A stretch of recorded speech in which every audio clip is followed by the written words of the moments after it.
उपस्थित सर्व शिवसैनिक बांधवांनो आणि भगिनींनो, जरा आवाज थोडा वेगळा वाटेल कारण कोविड पॉझिटिव्ह आहेच. हेच थोडं गेल्या 1-2 वर्षापासून जरा विचित्र लचांड मागे लागलेलं आहे. मुख्यमंत्री झालो काय आणि 2 महिन्यामध्ये कोविडचं संकट आपल्या राज्यामध्ये आलं. त्याच्यानंतर मग लॉकडाऊन वगैरे वगैरे वगैरे त्या गोष्टी आपण सगळ्यांनी पाहिल्या. कोविड ओसरत होता तो साधारणतः गेल्या दिवाळीचा काळ होता. आणि त्या काळानंतर मी म्हटलं चला आता कोविड ओसरलाय, राज्यात फिरायला सुरुवात करू. तर मानेचं लफडं उद्भवलं. त्या मानेच्या लफड्यातून जरा बाहेर पडतोय तर हे दुसरं लचांड उपटलं आणि त्याच्यात आता कोविड.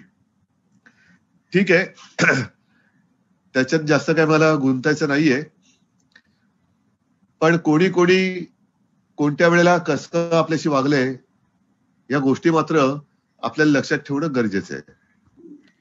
मी नितीनजींचं भाषण ऐकलं, दिवाकरजींचं ऐकलं, आदित्यचं ऐकलं, आपल्या निलमताईंचं ऐकलं.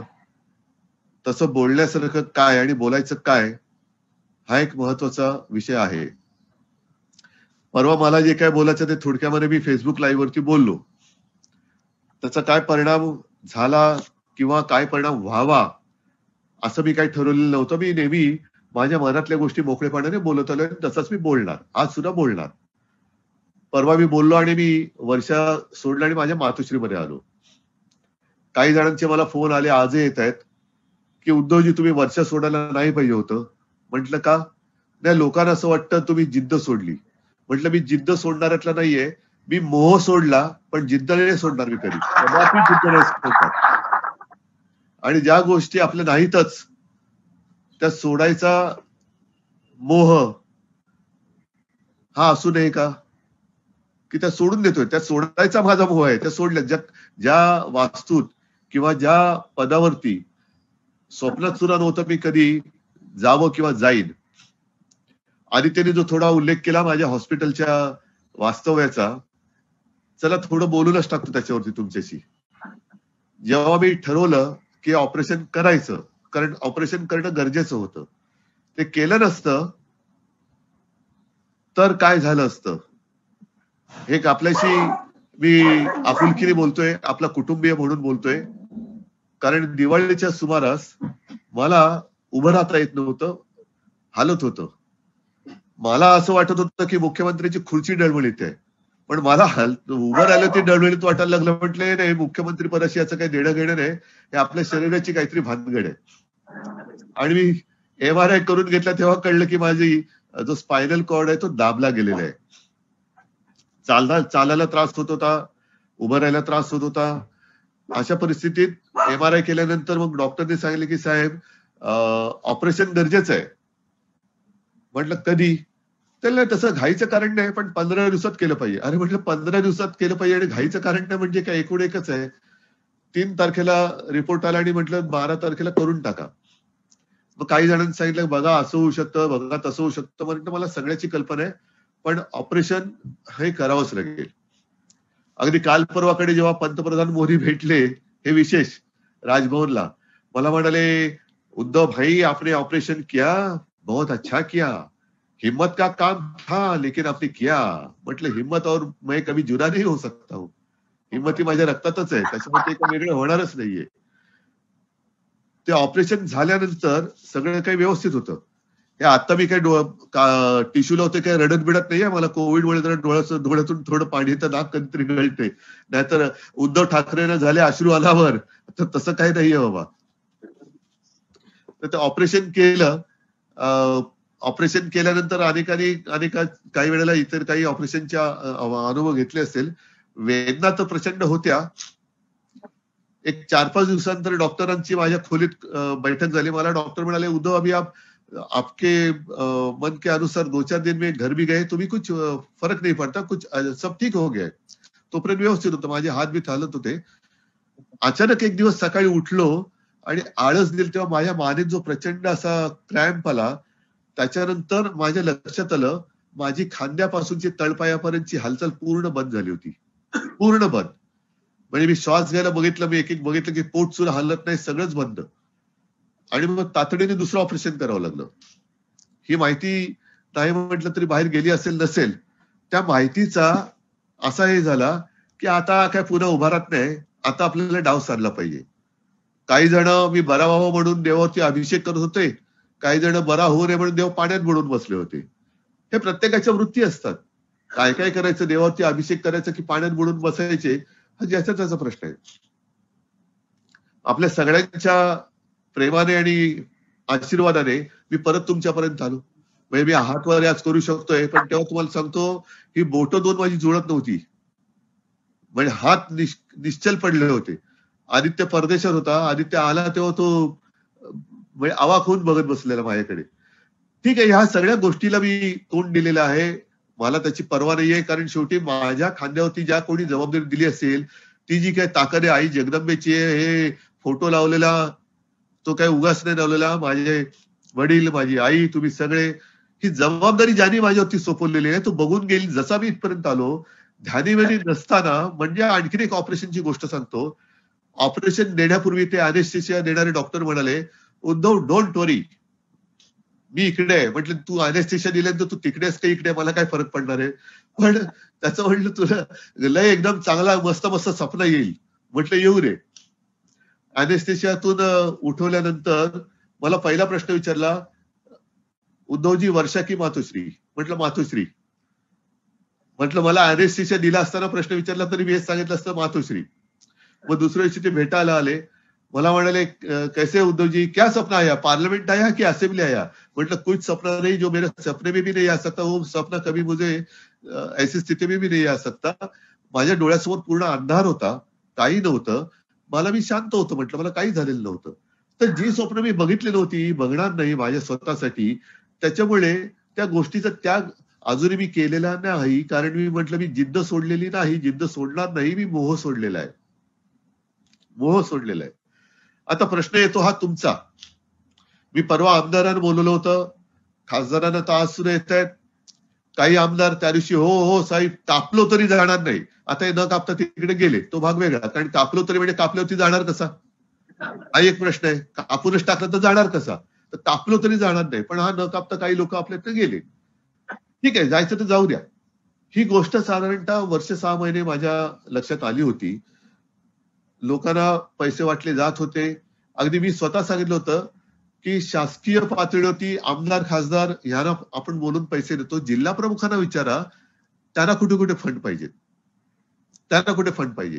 तर जिल्हा प्रमुखांना सुद्धा फंडचं वाटप हा करायला मी सांगितला होता. झाला होता की नाही मला माहिती नाहीये. कारण मी म्हटलं होतं काही वेळेला फंड म्हणजे शासकीय आणि काही एक मदत म्हणून पण करा.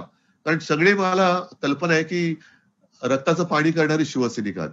पैशाची झोळी आपली नेहमी रिकामी असते. तर अशा शिवसैनिकांना सुद्धा काही आपल्याकडनं मदत गेली पाहिजे. आता ही मदत कुठून करत होते, तर जे खातं आपण त्यांना दिलं होतं त्याच खात्यातून करत होते.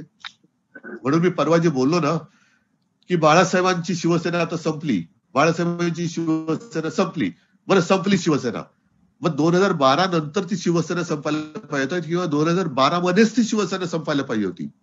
त्याच्यानंतर शिवसेना एकदा नाही तर दोनदा सत्तेवरती आली आणि दोन्ही वेळेला यांना आपण मंत्रिपद दिलं. आणि मंत्रिपद कुठलं, तर जे खातं नेहमी सीएम स्वतःकडे ठेवतात ते खातं मी त्यांना दिलं. कारण मला या पैशाच्या भानगडीची दुरान्वयाने संबंध नको होता आणि नाहीये माझं.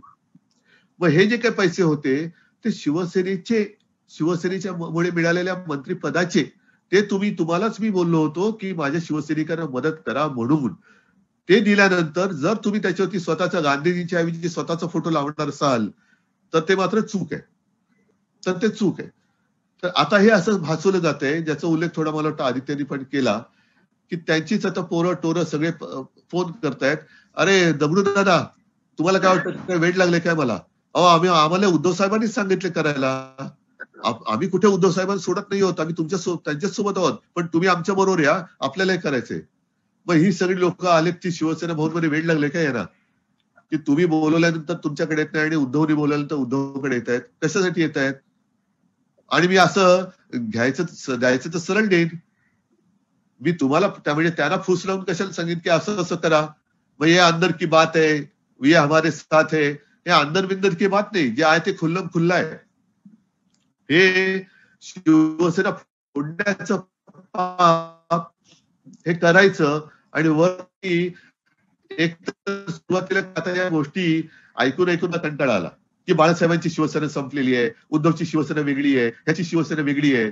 अहो, ठाकरे आणि शिवसेना ही दोन नावं, दोन शब्द वेगळे करून तुम्ही शिवसेना चालून दाखवाच. माझं आज सुद्धा आव्हान आहे. काढा बाळासाहेबांचाही फोटो वापरायचा नाही, मी तर नालायकच आहे, माझा फोटो लावूच नका. पण बाळासाहेबांचाही फोटो न लावता तुम्ही शिवसेना नावाने जगून दाखवा आणि ठाकरे नावाशिवाय जगून दाखवा. कशाला थेर करायची? हे का करायचं? तर जे नीलमताई तुम्ही सांगितलं फार महत्वाचं आहे आणि तुम्ही मला असं वाटतं प्रेस समोर सांगा, प्रेसनी सांगा की शिवसेनेची मान्यता, अधिकृत मान्यता ही विधिमंडळ, ते ठीक आहे. मी जे परवा बोललो ना की किती आमच्यासोबत किती तुमच्यासोबत, माझ्या दृष्टीने हा विषय गौण आहे. ज्यांनी शिवसैनिकांनी तुम्हाला मतदान केलं, आणि होय मी म्हणतो कारण 12 नंतरची जी काही तिकीट वाटप केली ती बाळासाहेबांनी माझ्यावरती जबाबदारी दिली होती. आणि तसं शेवटच्या मनोगतात बाळासाहेबांनी तुम्हाला सर्वांना आवाहन केले की उद्धवला सांभाळा, आदित्यला सांभाळा. मग त्या जबाबदारीमध्ये मी तुम्हाला ही उमेदवारी दिली होती. त्या उमेदवारीनंतर तुम्ही निवडून आलात आणि आता तुम्ही सांगता की ती शिवसेना बाळासाहेबांची नाही. मग तुम्हाला मंत्रिपद दिली ती 2014 नंतरची मंत्रिपद ही कोणत्या शिवसेनेने तुम्हाला दिली? मग बाळासाहेबांच्या शिवसेनेने नाही दिली, मग मंत्रिपद तेव्हा का नाही नाकारलीत तुम्ही? छे, आम्हाला मान्य नाही, आम्हाला ही शिवसेना मान्य नाही, या शिवसेनेने आम्हाला दिलेली उमेदवारी मान्य नाही, मंत्रिपद तर दूरच राहू. करताय, करू शकताय, पण एक महत्वाकांक्षा जरूर असावी, पण तिला ती राक्षसी महत्वाकांक्षा असता कामा नये की ज्याने दिलं त्यालाच खायचं. ही महत्वाकांक्षा नाहीये, ही महत्वाकांक्षा असू शकत नाही. आणि जास्तीत जास्त काय केलं तो आज तुम्ही? आमदार नेल्यान घेऊन गेलात, घेऊन जा. आणखीन कोणाला घेऊन जायचं घेऊन जा. तुम्ही झाडाची फुलं तोडू शकता, झाडाची फळं तोडू शकता, पण झाडाची मुळं ही उपटून काढू शकलेल्या नाहीत, ती काढू शकत नाहीत. आणि मला चिंता नाहीये, जोपर्यंत माझ्या झाडाची मुळं जी बाळासाहेबांनी पेरलेली आहेत, रुजलेली आहेत, रुजवलेली आहेत, ती जोपर्यंत घट्ट माझ्यासोबत आहेत, तशी झाडाला बहर हा येतच असतो. प्रत्येक सीझनला बहर येत असतो. म्हणजे काल परवापर्यंत मी ज्या वर्षामध्ये राहत होतो तिकडे त्या वर्षामध्ये एक गुलमोहराचं झाड आहे, एक बदामाचं झाड आहे. 1-2 महिन्यापूर्वी मी बघितलं की ते बदामाचं झाड नुसतं काड्या राहिलेल्या, बहरच गेलेला त्याचा, पान आणि पान. म्हणजे खाली रोज सकाळ संध्याकाळ सडा पडत होता, पानाचा सडा. आणि एक 2-4 दिवसानंतर ते झाड बोडकं झालं. लोक सगळ्यांना म्हणजे काय यायचं ते, अरे झाडाची पानं कुठे गेली? सगळी पानं पडली. म्हटलं येणार त्याला पानं, हा ऋतू बदलताना काय शिशिर असतो, ग्रीष्म असतो, वसंत असतो, मग आता मान्सून सुरू झालाय आपला, वर्षा असतो आणि वर्षामध्ये तर वर्षा असणारच, तो कसं जाईल? तर ती झाडं पानं गळून गेल्यानंतर अक्षरशः काड्या राहिल्या होत्या त्या झाडाच्या. 4 दिवसामध्ये पुन्हा ते झाड, त्याला कोंब फुटले आणि पुन्हा हिरवगार होऊन गेलं. पुन्हा हिरवगार, आता पुन्हा त्याला बदाम आले. गुलमोहराचं झाड सुद्धा गुलमोहराच्या फुलांनी डवरून गेलं होतं. हे पानाचं झडणं किंवा काही वेळेला निसर्गाचा नियम आहे, सुकलेली पानं गळलीच पाहिजेत, गळलीच पाहिजेत. ही सुकलेली पानं जोपर्यंत गळत नाहीत तोपर्यंत नवीन पालवी त्याला फुटत नाही, आणि नवीन पालवी जोपर्यंत त्याला फुटत नाही तोपर्यंत झाड पुन्हा डवरत नाही. ही पानं गळून गेलीच पाहिजेत. आणि जी पानं सडलेली असतील, कीड लागलेली असतील, त्यांना ही तोडून टाकावीच लागतील, कारण त्या नाहीतर पानाला लागलेली कीड ही माझं अख्खं झाड सडून टाकेल. त्याच्यामुळे हाच तो आताचा काळ आहे, हाच तो काळ आहे. आता त्यांना ते जे सगळ्यांना फोन करून सांगतायत, जा तुम्हाला घेऊन जायचं तेवढ्या सगळ्यांना घेऊन जा. जसं मी म्हटलं की वर्षा सोडताना मला काही वाईट वाटलं नाही, कारण जे माझं नाहीच ते सोडायला मला वाईट वाटायचं काहीच कारण नाहीये. आणि जे सोडून गेलेत जाऊ देत, जे माझ्याकडे नव्हतेच ते सोडून गेले तर मला वाईट का वाटावं? तर मला का वाईट वाटावं? म्हणजे जे माझं नाही ते सोडायला मला वाईट वाटत नाही, आणि जे माझे नव्हते ते मला सोडून गेले तरी मला वाईट वाटायचं कारण नाहीये. मुळं माझ्यापर्यंत सोबत आहेत, म्हणजे त्यांनी जे मोठी झालेली माणसं आहेत, ही माणसं मोठी झाली, आणि जेवढा माणूस मोठा होतो त्याचं स्वप्न मोठं होतं, त्याचं स्वप्न मोठं होतं. या सगळ्या मोठ्या माणसांची स्वप्न मी काही पूर्ण करू शकत नाही, आणि त्यांची स्वप्न पूर्ण करायला मला शिवसेना प्रमुखांनी ही जबाबदारी माझ्यावर टाकलेली नाही. मला महाराष्ट्राच्या शिवसैनिकांच्या स्वप्नासाठी म्हणून ही माझ्यावरती जबाबदारी दिलेली आहे. आणि तुमची इच्छा, मी जसं परवा आमदारांना हे तुम्हाला जे सांगत होतो ना, की माझ्या कानावर आल्यानंतर मी एकदा थेट बोलूनच त्यांना विचारलं की असं असं कानावर येतंय. नाही मी असा कसा वागेन. ते म्हटलं खोटं असेल आणि खोटं असावं असं माझं म्हणणं आहे. खोटं असेल तर काहीच मुद्दा नाहीये, नसेल तर स्पष्ट सांगा. नाही आपण भाजप सोबत जायला पाहिजे असा काही आमदारांचा माझ्यावरती एक दबाव आहे. म्हटलं ठीक आहे, मला मान्य आहे. पण ज्या भाजपाने म्हटलं त्यांच्यापैकी बोलतो, तुमचा हा शब्द तुमच्यासाठी नाहीये, तुमच्या म्हणजे ते आता गेले त्यांच्यापैकी किती लोकांच्या कुटुंबियांवरती, जसं माझ्या कुटुंबियांवरती घाणेरड्या शब्दात आरोप केले तसे आरोप केले ते सांगा. आणि जनाची नाही तर मनाची मी जनतेसमोर जाईन भाजपासोबत परत जायला. पण ज्या भाजपाने माझ्यावरती मातोश्रीवरती म्हटलं आरोप केल्यानंतर तुमचं रक्त नाही सळसळत. मातोश्रीवरती वेडवक्त काही बोलल्यानंतर तुमचं रक्त गरम होत नाही. कसली शिवसैनिक तुम्ही. ती एक साधी, आता त्या आजीला नावच पडले फायर आजी. ती त्या तळपत्या उन्हामध्ये तापलेल्या रस्त्यावरती बसते की मातोश्रीवरती कोण आहे ते मी बघतोय, आणि बाकी सगळे मोठी झालेली षंड भाजपसोबत जा म्हणून सांगतात. म्हटलं मी षंड नाहीये. माझ्या कुटुंबियांवरती आरोप केले, मातोश्रीवरती आरोप केले, हे ह्याच्यावरती करेक्शन काय. आणि मी नालायकपणाने निर्लज्जपणाने पुन्हा मांडीला लावून बसू आणि माझ्या बाजूला कोण तो तोतला बसतात. म्हटलं माझ्याकडनं नाही होणार. म्हटलं मी नाही षंड. ज्यांना जायचं त्यांनी जाऊ द्या. पण एक लक्षात घ्या, म्हटलं हे वापरा आणि फेकाई त्यांची नीती आहे. तुम्हाला सुद्धा ते वापरतील आणि काम झालं का फेकून देतील. आज प्रश्न काय येतोय की नाही म्हटलं तरी आपण हे सतत सहन करत आलेलो आहे. ही यांची एक रीत झालेली आहे. त्यांच्यामध्ये आपल्याशी लढण्याची हिंमत नाही, धमक नाही, म्हणून आपलीच माणसं फोडायची आणि आपल्या अंगावरती सोडायची. म्हणजे तुम्ही लढत राहा, आम्ही आमचं काम मोकाटपणाने आम्ही चरत राहू. तुम्ही एकमेकांना भांडण, मग त्या राणीला सोडायचं आपल्या अंगावरती, आता ह्यानं आपल्या अंगावर सोडा, त्यांनी आपल्यावरती आरोप करायचे, आपण त्यांच्यावरती आरोप करायचे, हे आणि हे चरायला मोकळे. म्हणजे उद्या काय कारवाई झाली किंवा काय झालं तर आलेला मेला, आम्ही मात्रच आहे. यांचं नुकसान काहीच होत नाहीये, होणार नाहीये. कारण बाहेरचे भाडोत्री लोक असे घ्यायचे आणि आपल्यातच मारामारा लावायच्या. काय झालं तर त्या परिणामाची पर्वा त्या भाडोत्रींना भोगावं लागेल. त्यांच्या मूळ गाभ्याला कुठे हातच लागत नाहीये. कोण विचार करणार, कोण यांच्या डोक्यात घालायचं. बरं, मी आणखीन काय कमी करायचं ठेवलं होतं. ज्या वेळेला जे सगळं चांगलं होतं ते त्यांना आम्ही दिलं. हा, काही कदाचित हे आमचं एक मिनिट, माझा तो मागचा रुमाल, हे काय मी स्टाईल म्हणून नाही करत नाही. तर काही जणांना अशी शिवसेना प्रमुख करायची म्हणून त्यांना वाटेल मी पण करतोय. तर मला खरंच सर्दी झाली म्हणून मी करतोय बाबा. जरा श्वास घ्यायला त्रास होतो म्हणून. एक मिनिट, हे थोडं जरा गरम पाणी सांग. हा, तर काय बोलवतो मी तुमच्याशी विसरलो तो पुढे.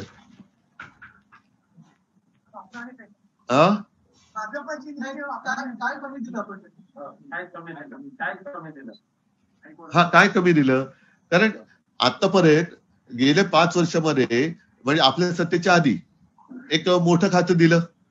त्याच्यानंतर साधारणतः तुम्ही इतिहास काढा, मी तर कधी इतिहास हा पाहिलेला नाही, कारण माझ्या मनातही तसं कधी नव्हतं. नगर विकास खातं कधी मुख्यमंत्र्याशिवाय वेगळं कोणाकडे कधी गेले का हल्लीच्या काळात? नाही. पण ते सुद्धा मी दिलं. माझ्याकडे मी काय ठेवलं, न्याय व विधी. दिवाकरजी तुम्ही मंत्री होतात, तुम्हाला माहितीये न्याय व विधी कशाचं खातं आहे, बरोबर आहे. सामान्य प्रशासन हे आहेच. आता तात्पुरतं त्या संजय राठोडवरती अत्यंत वाईट आरोप झाले, आता त्याला सुद्धा ठीक आहे, त्याच्यात एक करायचं ते केलं. ते वन खातं माझ्याकडे घेतलं आणि इन्फॉर्मेशन टेक्नॉलॉजी, त्याच्यात मला खरंच काहीतरी करावं असं वाटत होतं, म्हणून पण ते करायचं कधी अवधी मिळालं नाही कोविडमुळे. पण बाकी सगळी खाती मी वाटून टाकली. मग आणखीन काय करायचं. पण ह्या सगळ्या गोष्टीचं मला आता नाही म्हटलं तरी मला सवय झालेली. वीट तर आलेल्याच आहे, पण ती वीट नुसता येऊन उपयोग नाही, ती वीट डोक्यात हाणावी लागेल. नाही तर मला वीट आलाय, बरं वीट आले पुढे काय नाही, ती वीट मी हाणणार डोक्यात त्यांच्या. नाहीतर वीट येऊन उपयोग काय त्या विटेचा. तर तो वीट ह्या गोष्टीचा आलाय की त्यावेळेला बाळासाहेब आणि ते सदैव आपलं दैवतच आहे, त्याच्याबद्दल काय मी बोलायचं कारण नाही. पण विठ्ठल आणि मग आपण जे काय माझ्यासोबत तुम्ही होते ते बडवे. आता हीच पद्धत ते कदाचित आदित्यबद्दल करते, म्हणजे स्वतःचा पोरगा खासदार, पण माझा पोरगा काय होता कामा नये. मी कुठे शिवसैनिकांच्या मुलाला काय अडवतोय? पण ह्या सगळ्या गोष्टीचा आता तोच ते रिपीट हे चाललेलं, रिपीट की शिवसेनेबद्दल आम्हाला काय नाही. मग आता कदाचित बोलतील उद्धव बद्दल काही नाही. पण आता ते बोलायला लागले की आता ही शिवसेना बाळासाहेबांची नाही. तर हे सगळ्या जुन्या गोष्टी आपल्याला अनुभव आलेला आहे. निष्ठा म्हणजे काय असते ती आता आपल्याला दाखवायची आहे. मला वामनराव महाडिकांचं एक वाक्य आठवतंय. मला काय होतं आता या कॅमेराचा अँगल असा आहे की समोर दिवाकरजी आहेत, नेरुरकर आहेत, दगडूदादा, विनोद, नेरकर, विर्लेकर आहेत. नाही जास्त फिरू नका, मला सगळ्यांची नावं घ्यावी लागतील. पण दगडूदादा दिसल्यामुळे मला लालबाग परेडचं जास्त आठवतंय. वामनरावांचं एक वाक्य आठवतंय. वामनराव हा एक प्रतिभावान माणूस होता, शिवसेनेचा पहिला आमदार म्हणजे बोलायला लागले का वक्तृत्व अमोघ वक्तृत्व त्यांचं होतं आणि ऐकत बसावं असं वक्तृत्व होतं. अनेकदा आपल्या माथी पराभव आलेले आहेत, अनेकदा आलेले आहेत, आपल्या पदरी पराभव पडलेले, पण पराभवाने कधी आपण खचून नाही गेलो. ह्याचं कारण का, जसं आता नितीनजी तुम्ही म्हणालात की शिवाजी महाराजांचं उदाहरण तुम्ही दिलं. शिवाजी महाराजांच्या वेळेला तर निवडणुका नव्हत्याच. एक तर सरळ कापाकापी, म्हणजे प्राण गेला तरी बेहद, तरी आता बोलायला ठीक आहे, देते कोण प्राण. पण त्यावेळेला निवडणुका नव्हता. हल्ले व्हायचे, घरातले सगळे अब्रू लुटली जायची, देवदेवतांच्या मूर्त्या बाहेर काढल्या जायच्या आणि त्याचे तुकडे तुकडे करून घर पेटून द्यायचं. याला म्हणतात बेचिराख. तुला बेचिराख करीन म्हणजे काय की सगळंच होत्याचं नव्हतं करून टाकेन. पण तरी देखील त्यावेळेचा मावळा म्हणा, त्यावेळेची जनता ही शिवरायाच्या सोबत राहिली. शिवरायाच्या सोबत ते लढाई बऱ्याचदा हारायचे, पण तरी एक गोष्ट लक्षात घ्या, हार जीत ही मनावरती अवलंबून असते. मन जर खचलेलं असतं तरी जिंकलेली निवडणूक तुम्हाला विजय नाही देऊ शकत. पण मन जर का खंबीर असेल तर हारलेली निवडणूक सुद्धा उद्याची निवडणूक जिंकायची जिद्द देऊ शकते. म्हणून वामनरावांचं जे वाक्य होतं, बुडते ती निष्ठा आणि तरंगते ती विष्ठा. तर ही सगळी विष्ठा आहे, ही तरंगते त्यांच्या बरोबर. ही विष्ठा तरंगत तरंगत जाऊ द्या, पण जे निष्ठावान असतील ते माझ्यासोबत राहतील. मी तर आता या मानसिकतेत आहे की माझ्यासोबत, म्हणजे आता आदित्य म्हणेल बाबा माझं काय, तर तो मुद्दा नाहीये. सगळे आपले आहेतच, पण चला आपल्यासोबत मी तर म्हणजे कोणीच नाहीये, पुढे काय बोला. जसं ते बदामाचं झाड झालं होतं तसं आता झालेलं आहे. नवीन पालवी फुटणार आणि ती मी फोडणार. म्हणजे हेच शिवसेना भवन इथे, हे म्हणजे आता ही नवीन वास्तू झाली, पण जुन्या शिवसेना भवनाच्या वेळेला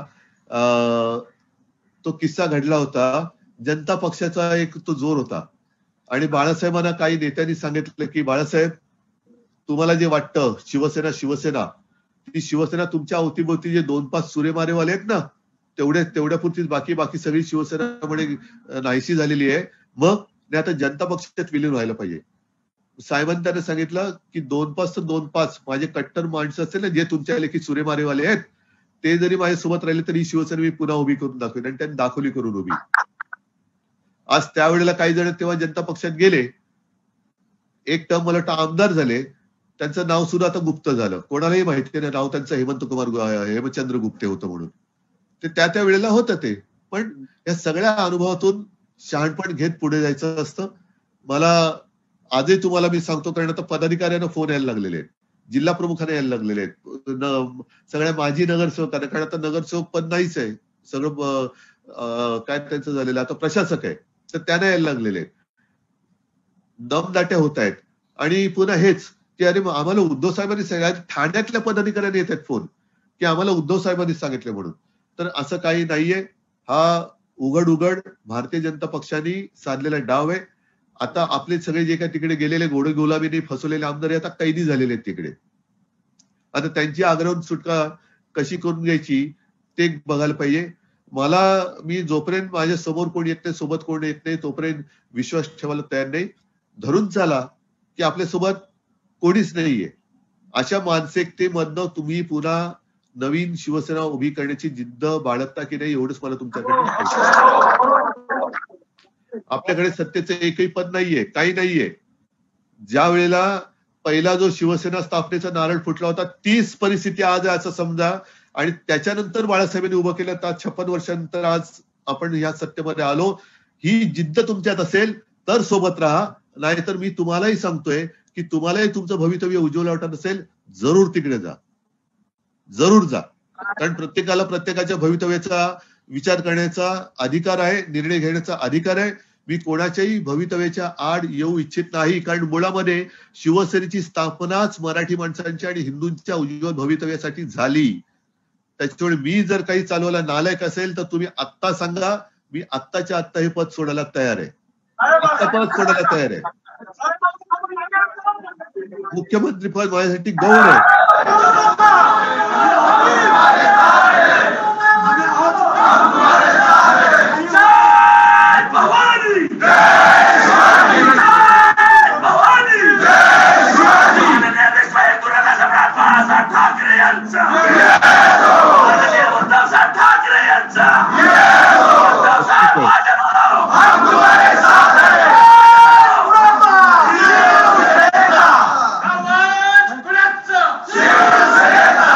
तुम्हाला कृपा करून नीट समजून घ्या.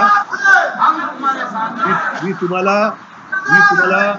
अजिबात भावनिक ब्लॅकमेल करत नाही.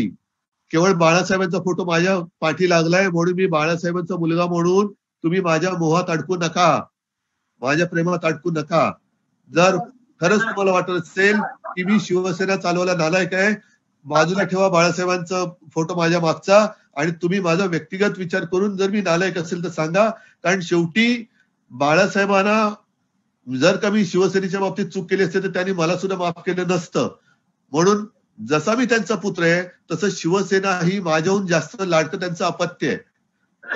माझ्याहून जास्त लाडकं अपत्य ही शिवसेना आहे, आणि ती चालवले मी नालायक असेल तर बाळासाहेबांचा मुलगा हे नातं माझं बाजूला ठेवा आणि केवळ शिवसेना पुढे कशी जाईल याचा विचार करा आणि तुम्ही निर्णय घ्या. बाकी मला काही बोलायचं नाही. एकदा जय महाराष्ट्र, धन्यवाद. जय हिंद, जय महाराष्ट्र.